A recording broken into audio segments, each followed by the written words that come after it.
On the hunt for comfortable, timeless Western boots? You already know the best place to shop for quality boots is at your local Tecovas store. So stop by Tecovas Nashville at the Mall at Green Hills or on Broadway by Ryman Auditorium. That's right, you now have 2 locations to choose from. Grab a cold one as you shop and get fitted by a pro. Tecovas Nashville is at your service, and you can find your perfectly fitted dream boots with the help of their expert staff. Everyone will be asking where you got your sick new boots, but I won't be asking because I know they must be Tecovas. That's TECOVAS.com. Don't go gently, y'all.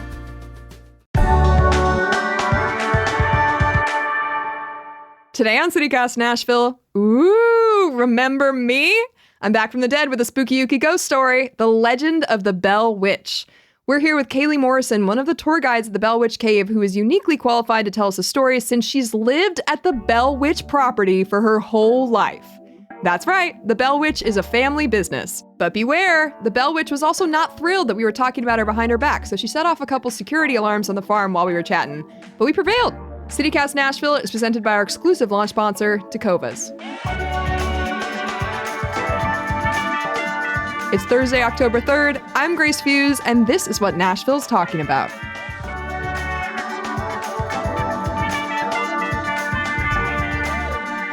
I want to start by just imagining I'm at a little campfire and I want the ghost story. Can you tell me just the original ghost story of the Bell Witch? It depends. Do you want the long version or the short version? I want the long version, to be honest. So John Bell and his family moved here from North Carolina in 1804. They settled here in Adams, Tennessee, which was then called Red River, Tennessee. But they settled here on 220 acres. Now, later on, John Bell did buy 100 more. He had 320 acres before it was all said and done. John Bell was a deacon at the Red River Baptist Church they went to. They were very well known in the area, very well respected. Now, everything was going great for the Bell family up until 1817. That's when the haunting started. So at first, they would see weird animals, weird things in and around the farm. Eventually, things escalated where they started hearing knocking sounds and noises and scratching noises on the outside of their house. When they would go and investigate, they wouldn't find anything. Well, they kept putting it off, thinking maybe it's a local prankster. Well, eventually, the noises moved inside the house, and when that did, things got really bad from there. They would hear chains being jerked across the floor at night, rats lying on the bedpost, dogs barking in the same room as them. Eventually, this thing escalated and got very physical and started talking to them and have on full-on conversations. Now, some nights for the Bell family was very, very bad, especially physical. They would get hit, slapped, stuck with pins. The covers would be jerked off the beds at night. The shoes would be tied while they walked, things like that. 4 of the 7 sons of John Bell lived at home during the time of the hauntings. And then Betsy Bell, she was 12. Betsy pretty much got the worst of all the hauntings, mentally and physically. Eventually, the spirit ended up actually poisoning John Bell with this dark vial of black liquid and ended up killing John Bell, and the spirit took full responsibility for John Bell's death. Now, there is a big misconception. A lot of people believe that the spirit, or Kate, as she called it, was the thing doing the hauntings, but Kate Batts had nothing to do with the hauntings. Kate Batts was just the neighbor woman in town that got the blame for all the hauntings. So all the fingers started getting pointed at her. Even today, some people believe that Kate Batts had something to do with it, even though she did not. Kate Batts was just the weird, eccentric woman in town. All right. So that's the classic story. You're a tour guide. I actually live here on the farm. My grandparents bought it 32-ish years ago. They raised me, so I was raised here on the farm. I am a tour guide here. We have farm tours, cabin tours, and cave tours. Then, of course, we have like nighttime tours. I can do all 3. I can do anything around here. I can run the gift shop, whatever they need me to do. I'm mostly a tour guide because I'm still young. When we go down to the cave is kind of downhill, walking through rocks. So usually they have the younger tour guides doing it, but I've been around for a long time. We own 100 acres of the original property. We own the cave and do tourism of it, but we're not related to the Bells. But we're trying to upgrade the business, so we started doing farm tours, which we do all tours are about 30 minutes long, and the farm tour is a tour all the way around the 100 acres that we own. We tell you more information that's not given on the other 2 tours, and we show you closely where the original house would have stood and things like that. And then, of course, we have the cabin, which goes further into detail in the story. It's a replication. The original cabin did get torn down in the mid-1800s, sadly. But it's a replication and an exact replication on how the Bell family lived. And then we also have, of course, the cave tour.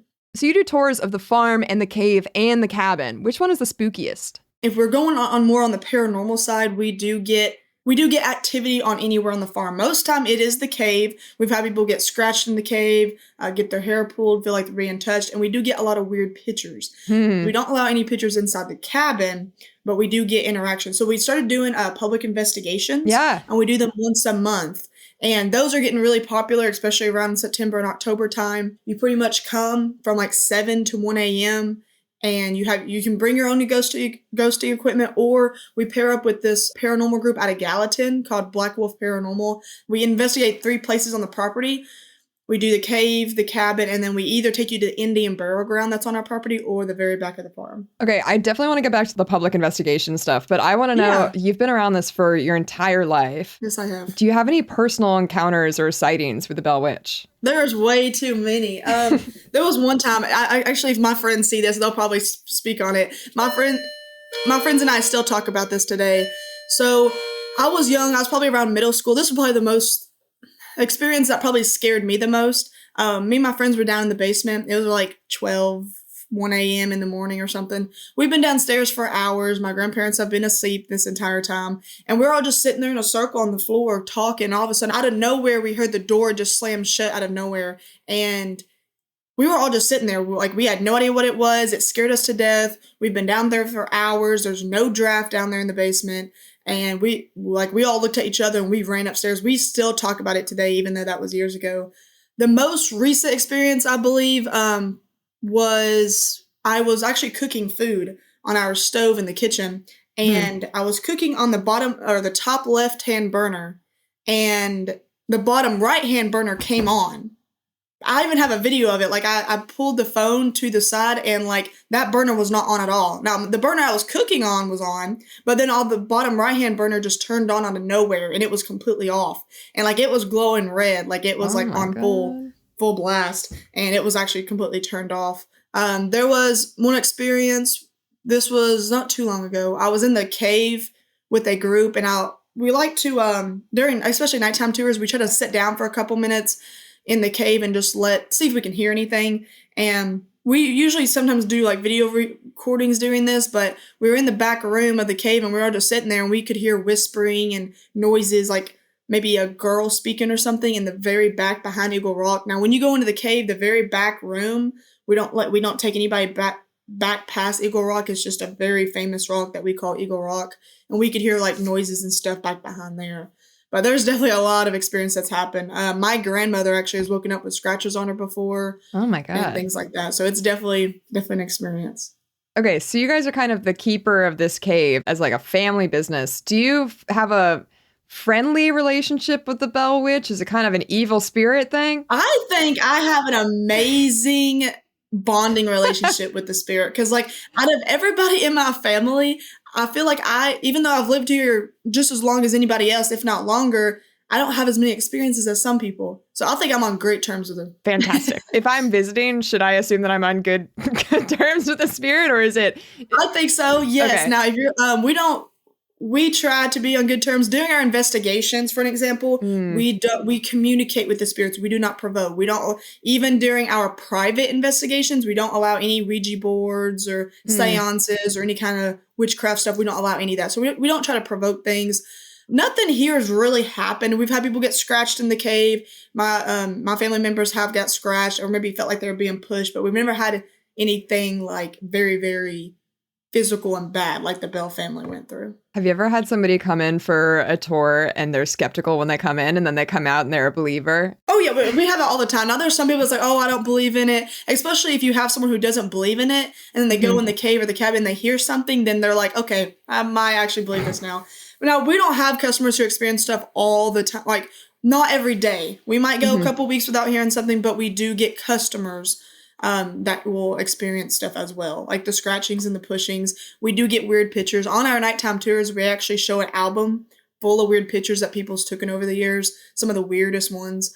It's a hit or miss. It's not like you're going to hear something. Now, if people want to experience something, our investigations is usually what people would go for, especially if they're in that paranormal or like ghost hunting. Yeah, I definitely want to hear about the paranormal investigations because that's such a cool. There's a bunch of different ways that you can come and visit the cave, but the paranormal investigations that's an insane way for you to be able to. It's one of a kind. Like a lot of people's like, well, what? How can we hear something? I'm like, the investigations is Yeah. where you get the most activity. If you go on, it might be on our Facebook page or Black Wolf Paranormal's Facebook page, but there's a picture of someone taking a picture of the cabin, and it looks like a whole figure pops up in the cabin. Even though nobody was standing in the room. When I go, I'll usually go in the cabin, and they'll set up like this tripwire. They'll set up REM pods and things like that, and they will go off. And sometimes they won't be very accurate, but we'll ask the spirit a question, and then it will give definite answers back and forth, like yes or no answers, and it's pretty spot on. Have you gotten any fun answers from the spirit? Or fun, just like interesting? Any cool investigations? Yeah, there's one time we were at the Indian Burial Ground, and we also use Necrophonics, which is actually a app on your phone that you have to pay for. That me and my family, we actually use that all the time. We have a lot of security around the farm.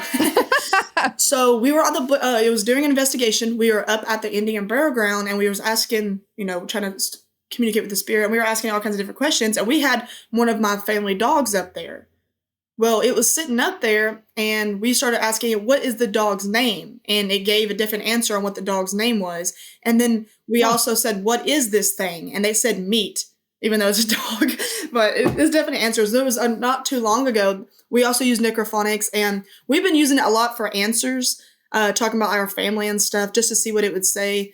And there's sometimes it gives answers like pretty spot on, like pretty accurate. And the other day I was actually changing the oil in my car, and I lost the oil cap to the car. It fell down in the engine bay, and I couldn't find it. So we got the Necrophonics. We've been looking at it for probably 30 minutes trying to look for this oil cap. And we put the Necrophonics in a certain area. And even asked it, where is the oil cap, like from this location? And it said down. And we started looking, we couldn't find it. And then we walked away and walked right back, and it was down right below where it said that it would be. So we definitely use a lot of equipment and stuff, but the one about the dog on the Indian Burial Ground, when it said meat, we all started laughing and cutting up.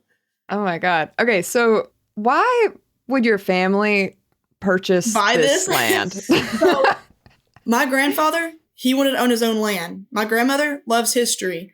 So when they bought it, they was like, oh my gosh, look at the land. My grandmother was like, oh my gosh, look at the history. And she loved genealogy. So it made her a big excuse to go to see if we were actually related to the Bells, which we're not.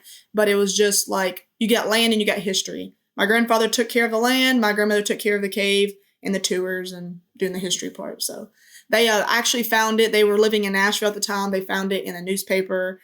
And at first they was like, no. And then they ended up coming to look at it. They absolutely loved it. And then 32 years later, here they are.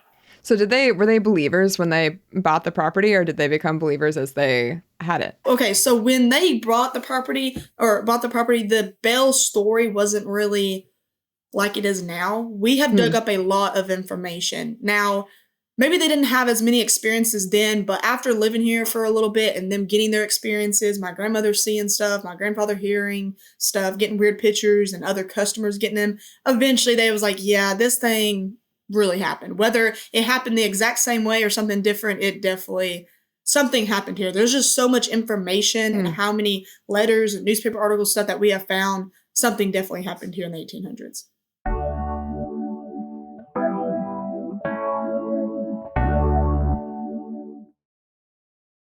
What are your thoughts on all the horror movies out there based on the Bell Witch? I forgot about the movies. Yes, the movies, they're low rated. They're kind of inaccurate. Like, there's been 3, I guess, good, worthwhile movies that were made. You got the Bell Witch Haunting, you got American Haunting, you got Bell Witch the movie. American Haunting is the one that everyone went and seen in theaters. Donald Sutherland and Sissy Spacek starred in it. The only bad part is some people still believe it. It was one man's opinion, and he got a good amount of money from it. So I guess for him, it was worth it.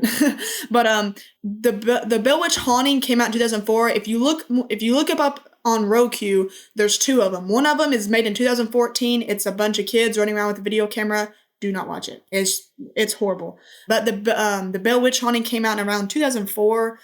That one was pretty good for the most part. It's just some things were inaccurate. So it said that they had 3 daughters that lived at home during the time of the hauntings, I believe, even though they only had 1 that lived at home. And they only had 2 daughters. And then they had like 5 sons. that lived at home during the hauntings, even though they only had 4 that lived at home during the time of the hauntings. So little inaccuracies, but I try to tell people, even on the tours when they come, if you want to know more about the Bell Witch, read the books. 100% read the books. Now, I try to do a little advertising, but we do sell a book called A Mysterious Spirit by Dr. Charles Bailey Bell. It is by far one of the best books that's ever been written about the Bell Witch. It has some things in that book that you can't get anywhere else. It's we're the only ones who have copyright to the book. It is written by a direct descendant, so it's one of the only books out there that's written by a Bell. And also there's it has some predictions in that book that the spirit gave to John Bell Jr. This is like an aftermath of it, and is the only book out there that has those predictions. So, and it also has the diary. So Richard Williams Bell was 6 when the hauntings started, and he actually wrote a diary a couple years after the hauntings, and his diary was called Our Family Trouble. And Our Family Trouble is actually in this book that we sell. It is a very, very fascinating read if anybody's really into the Bell Witch or want to know more about it. Do you believe in ghosts and the supernatural in general outside of the Bell Witch? Yes, I do. Now, I'm not saying it because I live here. It's just we've lived here and experienced enough to know that there's something here, and if there's something here, there's other places here. I have chills from this whole thing. Okay, so if we want to visit, what would be like an ideal day trip if you're driving up from Nashville? So we're open May through October. Sometimes we go a week or 2 into November. It just depends on everything. In October, we do have haunted hayrides. So they do start at night. We do it's about a 30 to 40 minute hayride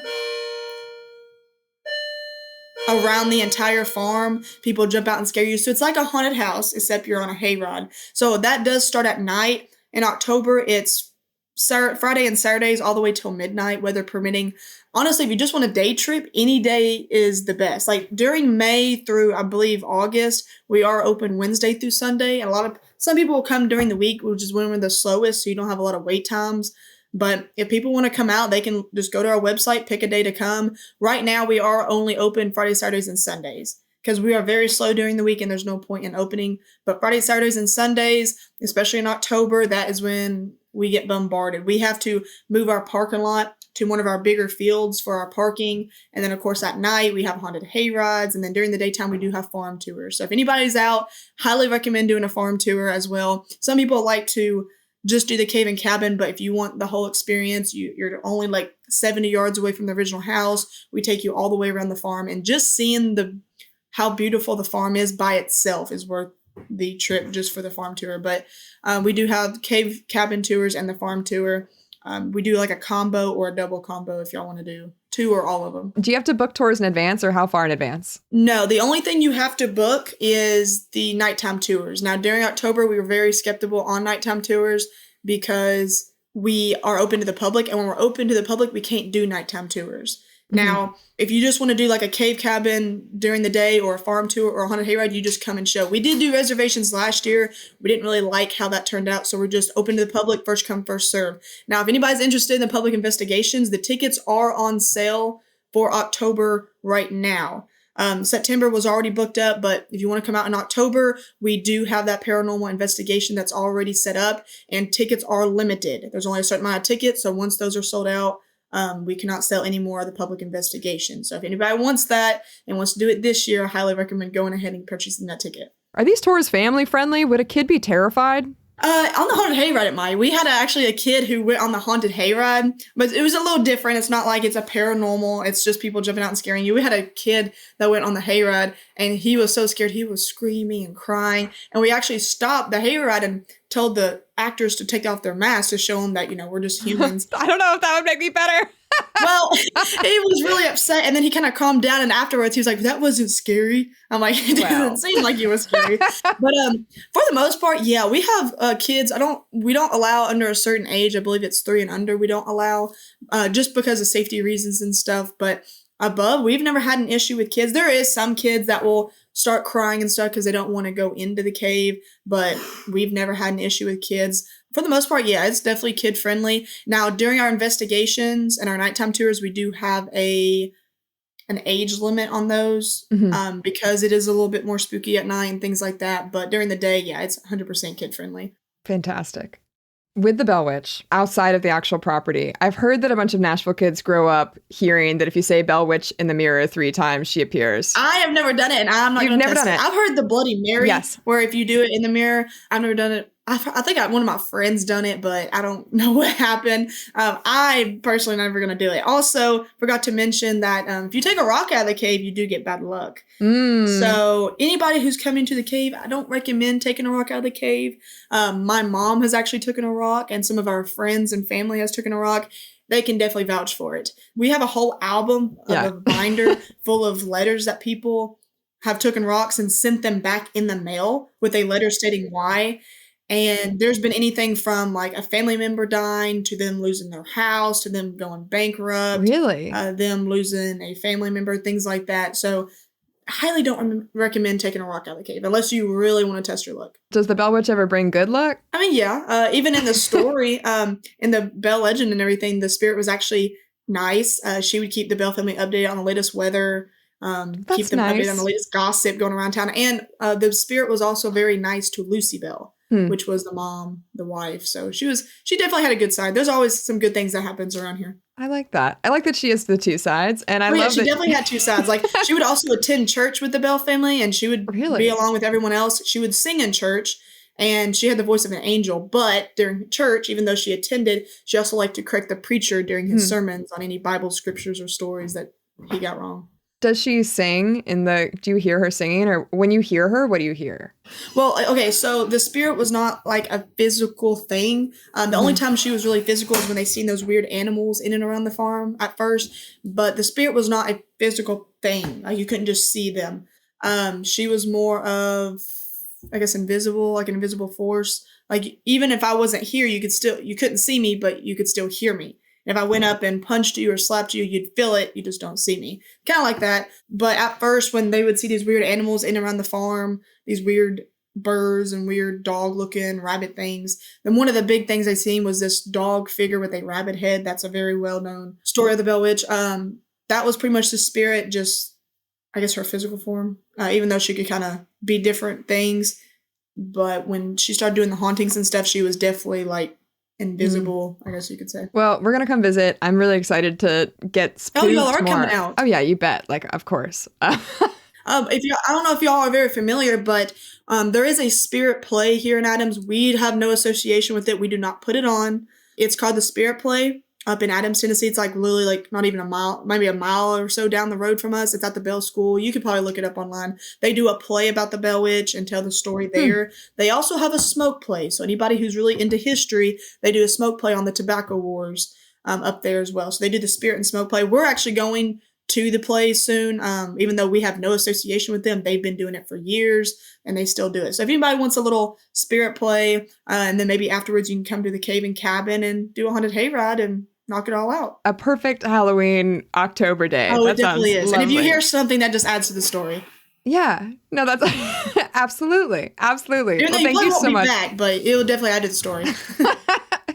Thank you so much for coming on. This is a fantastic story, and I'm so glad to tell people about the Bell Witch. I really appreciate your time. Yeah, of course. Thank you for having us on.